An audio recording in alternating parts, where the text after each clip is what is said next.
Picked the wrong week to quit sniffing glue. I remember when I lost my mind. Well, greetings and felicitations again. It is time to go for another fun weekend of building. We're getting into fall now. This is the first full weekend in November, and while it is not exactly hostile to painting outside, it is well, let's see. It's not hostile, but it's unkind. It's unwelcoming, and I've got that huge Slimer to paint.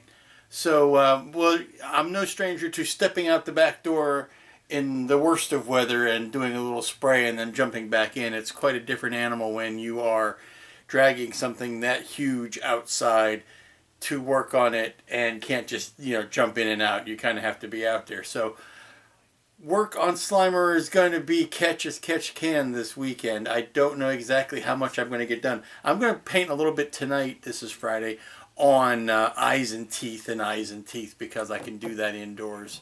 And I'm actually going to start using my Nemesis enamel because I want to get a good gloss on those surfaces. But what I can work on this weekend on the desk is the hopper. I can get a lot more done on it, like I've been promising. And I've got another Build It in a Weekend figures from Bandai, and that is the Bandai Boba Fett. If I had time, I'll get to that. I like doing these little Bandai kits because I can knock them out pretty quickly. They're good enough out of the box. They don't need a lot of extra work. Although I did notice on this one, they took the coward's way out and didn't paint all of the aged and the silvering and the banged upness of the helmet and all that. They kind of just left it, which is strange for Bandai because they're no stranger to elaborate paint jobs. All of the Star Trek ships that I have from Bandai came pre-painted, so I don't know why they took the coward's way out, the smuggler's way out, the scoundrel's way out on the Boba Fett figure and didn't paint in all of the damage. But let's go start working on a little bit of Slimer. Okay, I've been doing what seems like hand-to-hand combat with Slimer today. I did find out, while I'm trying to settle down the things that are happening inside the mouth, and you can see I've got some more foam sprayed in there and putty and all that kind of stuff to kind of give it a finished look, even though you'll never see inside there once it's painted. But for my own peace of mind, I want to know it's done. But in all of that, I did find out that I think it's going to be a lot more practical for me to paint the eyes when he's laying on his back like he is. Standing up and sitting in a chair in front of him, it just wasn't doing it. Plus I was having lighting issues because of his heavy brow. He was casting shadows and I could never get a real good light up in there. So I'm thinking that now that he's he's kipping on his back like the Norwegian blue, it's going to be a lot easier to paint those eyes. So I've got the vinyl down where his irises are going to be, and I took a light coating of white over top of that, just on the highest spots. I don't want his eyes to be really bright white. They should be bloodshot and yellowed, just like his gums and teeth shouldn't be real bright. But what I'm going to do is let that white dry and then come back and mask around where those irises are and spray the irises in.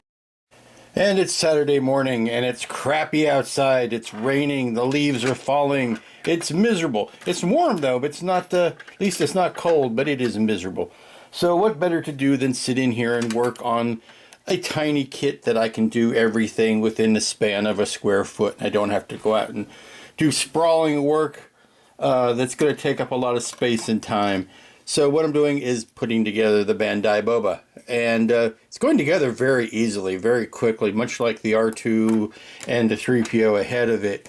The Bandai kits are very, very well engineered. They are snap fits. I mean, you can put this together just with pressure, but I will tell you, just for my own sake of sanity, that I am gluing together the central core parts. I'm not going to glue on this armor so that I can take it off and weather behind it, but I am gluing together like the chest pieces and the pelvis pieces and the you know, the big parts that aren't going to come apart again, or aren't meant to come apart again. But this thing is meant to be all poseable when you're all done. It's got kinds of, you know, movable joints in it and all this, and the visor goes down and all of that.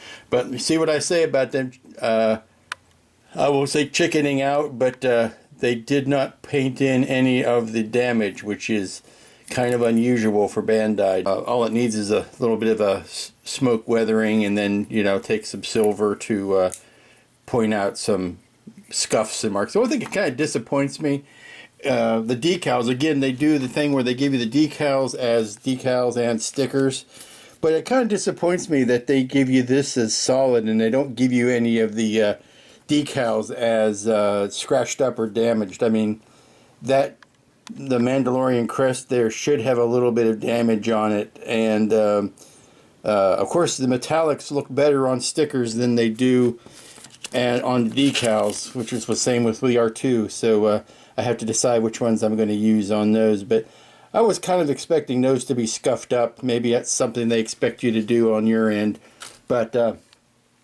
it's going together real quick. And here's the one-legged bounty hunter. Like I said, this, you can tell this was meant to be extremely poseable when all is said and done. All being said and done, I'm going to say and do more stuff. Maybe do that other leg next, and a couple of arms, and he'll be done. And then once he's all done, then I'll take him apart again and start painting the damage, starting with doing the wash on his jumper, his undersuit, his basic suit, and take the armor off and kind of damage those individually and stick them back on. And after an hour, maybe 90 minutes, you get a perfectly serviceable Boba Fett model. Now, I call it cumulative building time because I took a lot of breaks in between. I didn't rush all the way through it. But it really, the Bandai kits are so well engineered that you can put it together in one sitting without really a lot of fuss. And looks really good. All the detail is there. All the joints are there. If you want to pose it in any different way that you want, you certainly can.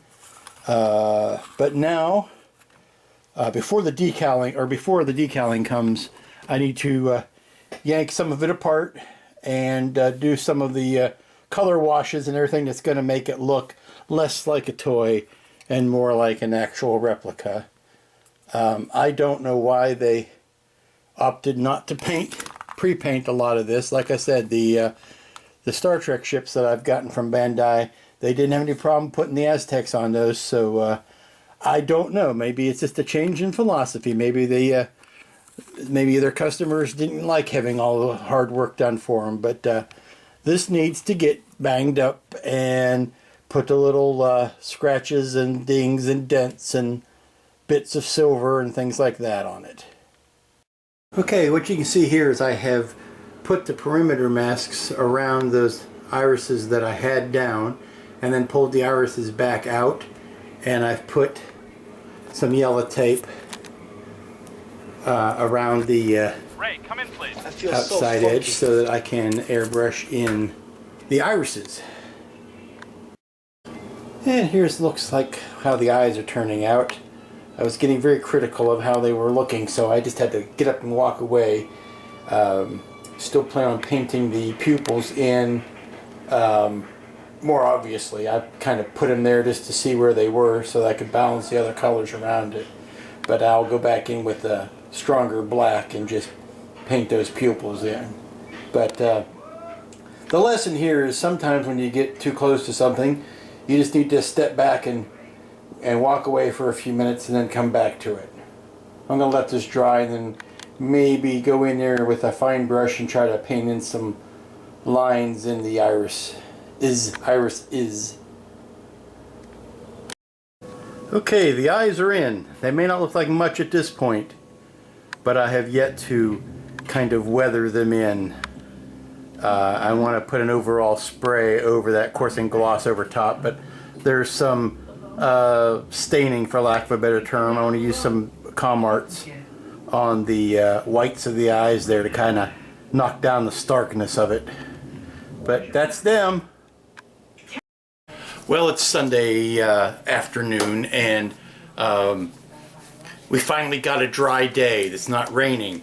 So I was able to take Slimer out to the carport and basically paint him all over again. I went in with another coat of the shadowing and then raised that back up. In the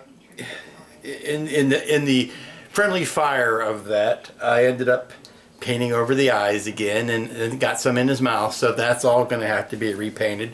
But that's stuff I can do inside. That's not doesn't need to be outdoors to have that done. So let's take a look at him outside and see how he looks. Okay, well there's a sight to greet you.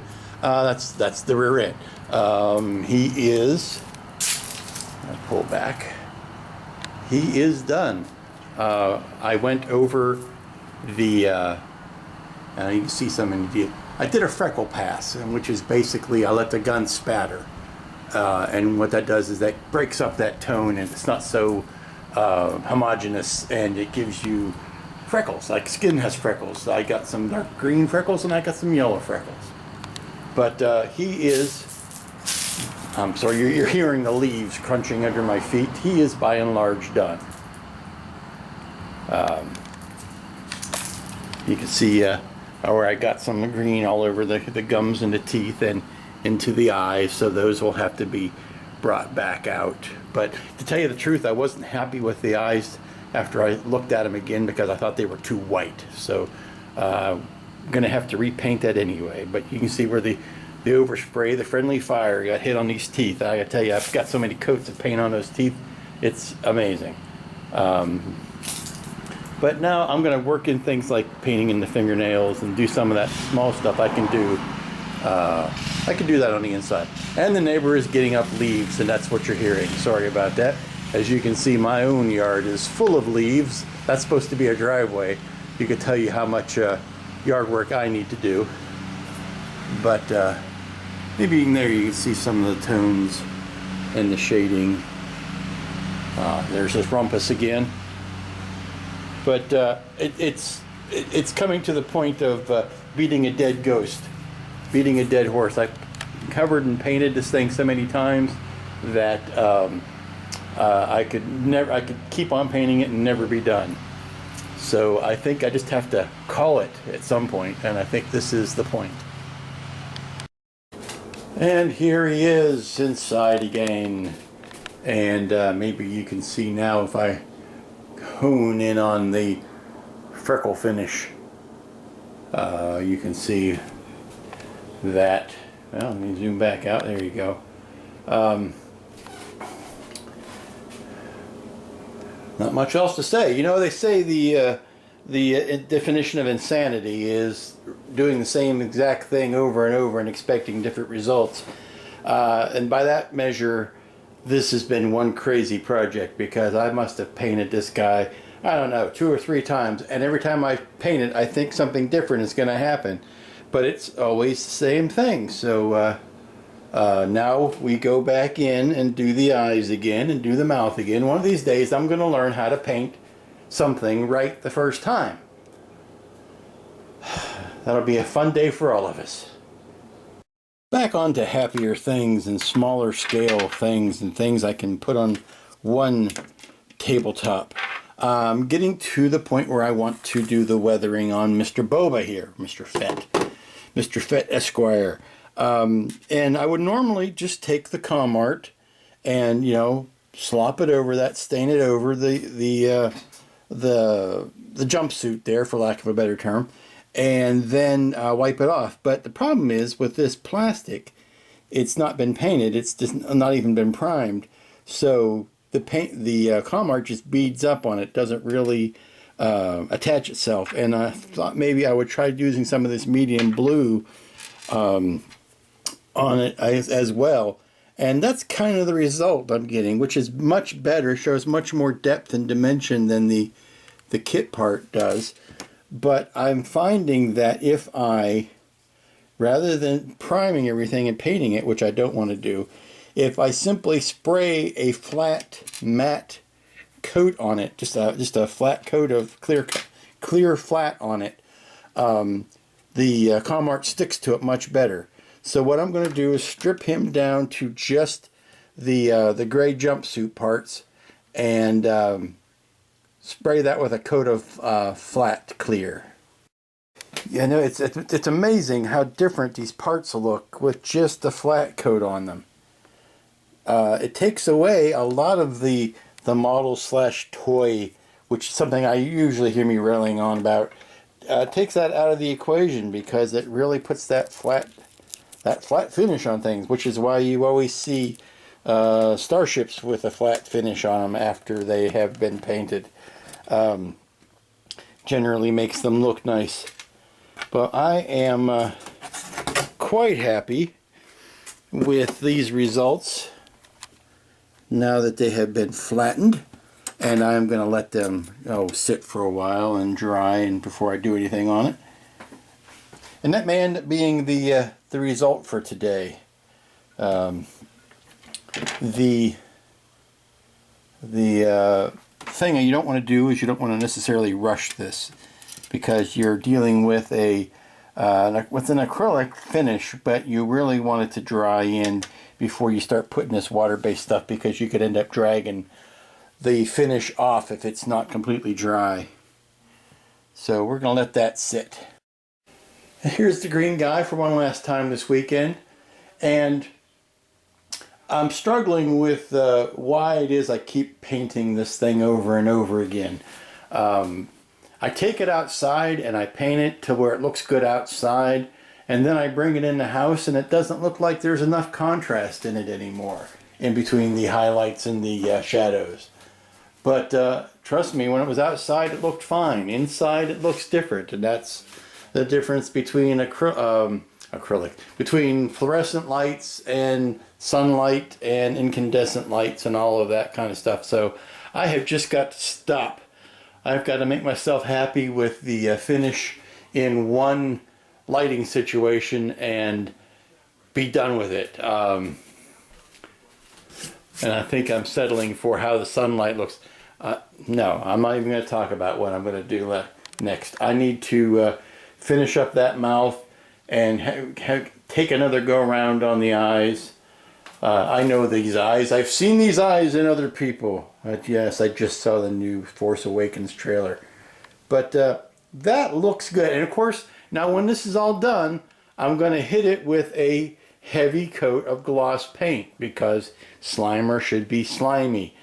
So that's going to bring out a lot of contrast. Once you put a gloss spray on it, which I am going to be using a gloss acrylic medium, not a spray gloss, that should bring out a lot more of the contrast too. But I've just got to stop working on it.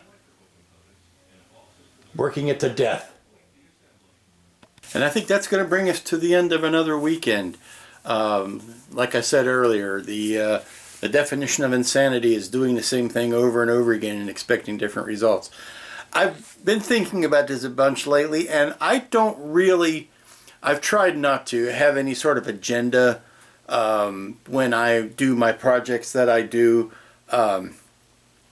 I like to think that I am a modeler of average skill, and I have a camera, so I'm going to blab my stuff to the world.